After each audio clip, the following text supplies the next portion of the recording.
Clearing skies are going to allow the temperatures to drop quite a bit overnight in the district and elsewhere. We have freeze warnings and frost advisories in place. I'll let you know who's under those coming up. The station covering all of the DMV. This is DC News Now. DC News Now at 9. Straight ahead tonight. We absolutely need to serve our kids better and prevent them from getting involved in violence. Community activists are trying to help young people in the district while also fighting back against crime.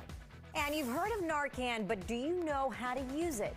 We've got the demonstration as another Northern Virginia school district works to prevent tragedy.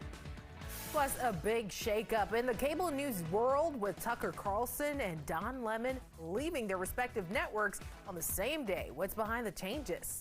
And Bed Bath & Beyond goes bankrupt. The company announces they're closing their stores for good, including 22 stores in the DMV. How long do you have for a last visit? What do you do with your coupons? We're going to help you stretch your dollar with your own options just ahead. Good Monday evening, and thank you so much for joining us tonight. I'm Tasmin Mahfouz. And I'm Annalisa Gale filling in for Chris Flanagan. Cold weather is moving in tonight with freeze warnings issued for parts of the DMV. Yeah, our meteorologist Scott Sumner has a look at what we can expect. Scott, how cold are we talking? We're talking freezing, yes, and below that, guys. And we're starting to see, obviously, the sun set just a little while ago, a little over an hour ago, and we're seeing those temperatures fall each passing hour. All the dark shaded blue colors here are the freeze warnings, the light shade of blue with the frost advisories. Notice they do not get into the district. However, it will be chilly in and around the district and the Beltway there, and even close to the coast. But the coldest air is going to be off to the north and the west, where you do see temperatures dipping down into these type of numbers. The freezing mark at Martinsburg, below that at Kaiser, Cumberland, Woodstock, and Luray, and flirting with it around the Winchester area. So yes, we do have freezing temperatures this evening. A dry Tuesday, a few showers Wednesday, and some wet weather for the weekend. We'll break it all down with that 7-day forecast coming up. All new tonight, 3 teens are under arrest after a crime spree that police say lasted 9 hours. Yeah, police say the 3 boys robbed and assaulted multiple victims throughout Northwest and Northeast D.C. Sunday morning. Our Meryl Carbone is live at Cardozo Education Campus, Ward 1 for us tonight, where 5 of the 14 incidents happened in Mariel. A day later, officials met there to talk about how to prevent youth crime. What are they saying about the latest crime spree?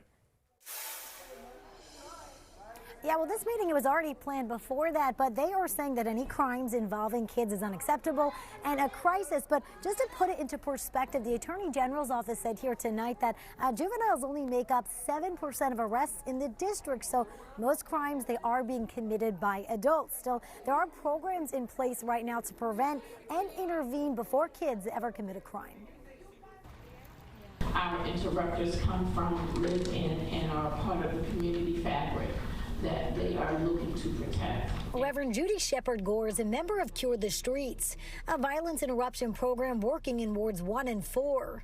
It's a hefty task, and lately she says the work is changing. We are seeing our victims and our perpetrators at younger and younger ages. Last year, more than 900 juveniles were arrested across the district. It's not a mystery that during a pandemic and post-pandemic, when kids weren't in school for a year and didn't have aftercare and didn't have support programs, that they started getting into trouble. Ward 1 Council member Brianna Doe says violence interrupters are in place in Parkview, LaDroit Park, and Columbia Heights. And Cure the Streets is embedded in schools like Cardozo High School. We have to have more social and emotional learning opportunities where our message is in front of the young people that we're supporting. Shepard-Gore says most of the violence they interrupt is crew-related. Social media has played an unfortunate influence. She says the group addresses youth violence as a public health issue, working to address the real-life trauma and issues kids are dealing with, from hunger to homelessness, which are leading to the crime we see every day. As a matter of fact, just 2 nights ago, we got a young man to return the vehicle that he took, and he said he didn't have anywhere to sleep. Now, Now, as far as that crime spree over the weekend, a community member did ask about that and how those kids will be punished. The Attorney General's office says that they can't discuss the case specifically, but that they handle everything on a case-by-case basis and that they do take serious crime seriously at that office. Reporting live in Northwest D.C., I'm Marielle Carbone, D.C. News Now. Ariel, thank you. And developing out of Montgomery County, Maryland, several children went to the hospital after a school bus crashed this morning. The bus was driving kids to Fairland Elementary School when it crashed on Old Columbia Pike. 5 people, that's 4 children and 1 adult, they were taken to the hospital. We're learning all of them will be okay. Montgomery County police say there were no other cars involved. They're still investigating what led up to this crash. And an update tonight on that suspicious package near the Russian embassy that caused a traffic headache in Northwest Washington. Well, tonight, the stretch of Wisconsin Avenue along Glover Park has reopened. The Metropolitan Police Department and the United States Secret Service shut the road down for around 2 hours while crews worked to safely remove that package. DC police won't say what was in the package, only that it is now, quote, safe. We will continue to bring you updates as soon as we know it.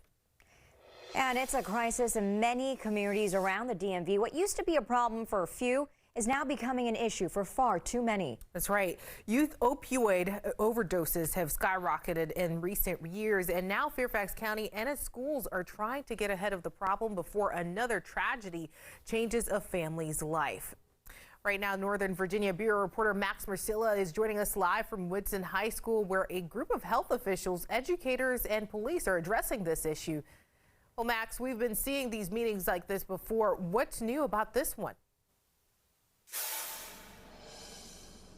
Well, this was a chance for parents and whoever else came to this meeting to get their hands on the medication they think that one day could be a lifesaver for someone. Superintendent Michelle Reed of Fairfax County Schools says it's time to get real about the issue, that while it's not affecting everyone as far as the opioids, the lingering trauma and effects is hitting the entire community.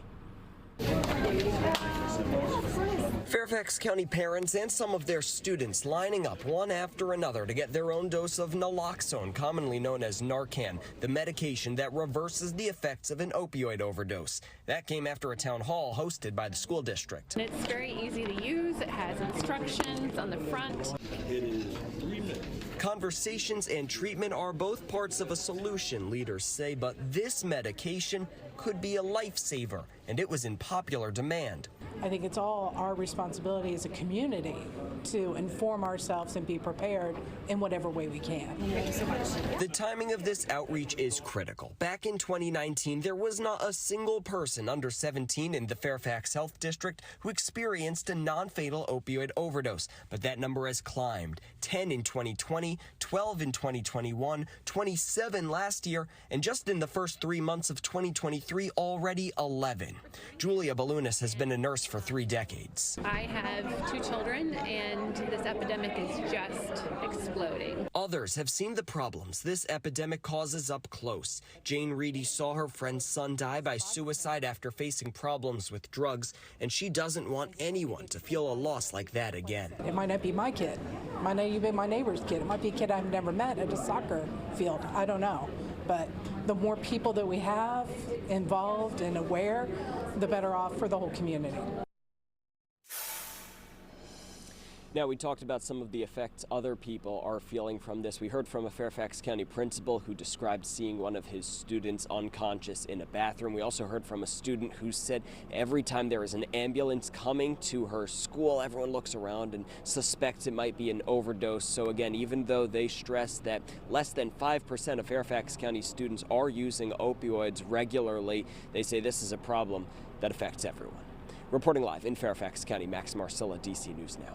Max, thank you. So staying on this topic, multiple health departments in Northern Virginia will start distributing naloxone free of charge over the next couple of weeks. If you're interested, take a note of these dates. So several different health departments are having kickoff events for the free medication, which reverses opioid overdoses. The first one, it's actually tomorrow at the Caroline Health Department in Milford, Virginia.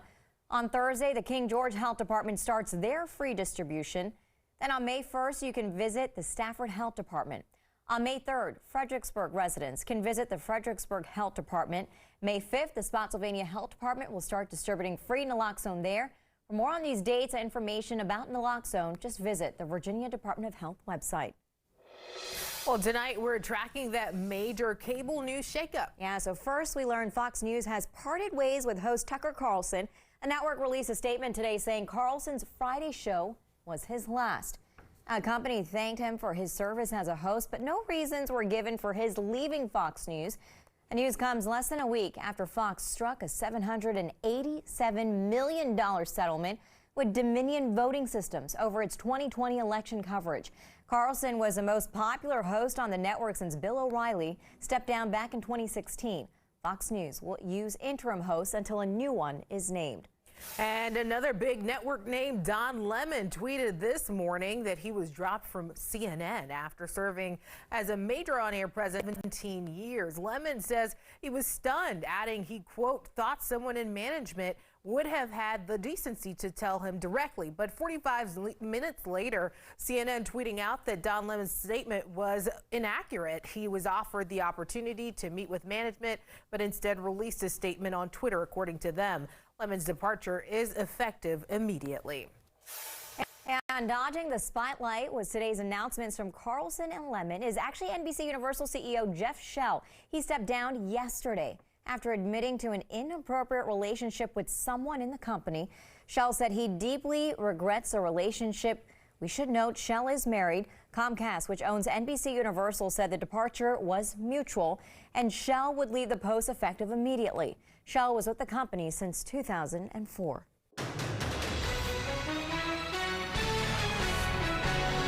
DC News now, as your local election headquarters, President Joe Biden is expected to announce his re-election bid as early as tomorrow. Our Washington correspondent Raquel Martin has more on what we can expect. Well, President Biden is expected to announce his candidacy via video on Tuesday, 4 years after he announced his campaign for 2020. Now, the president has stopped short of confirming these reports, but told reporters Monday the big news is coming soon.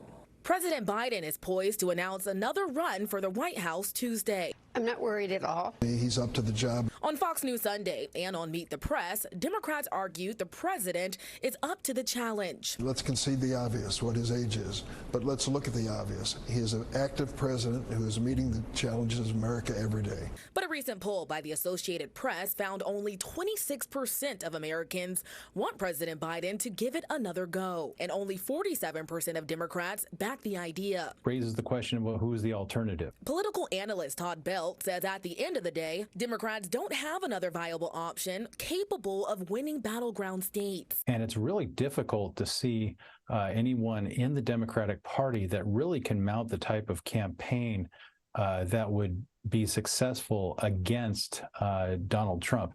Right now, former President Donald Trump leads far ahead of other Republican presidential hopefuls, even though polls show a majority of Americans do not plan on supporting him either. Should Americans expect that rematch? It's 19 months away from this election, and a lot can happen in that time. Former Arkansas Governor Asa Hutchinson, who's challenging Trump for the Republican nomination, says the country needs new leadership. What America does not want is another repeat of 2020, where we have Joe Biden and Donald Trump running against each other. Notably, leading up to this announcement, President Biden has attempted to fulfill some of his former campaign promises. Just last week, he signed an executive order tackling both child care and also environmental justice. Right now in Washington, Raquel Martin, back to you.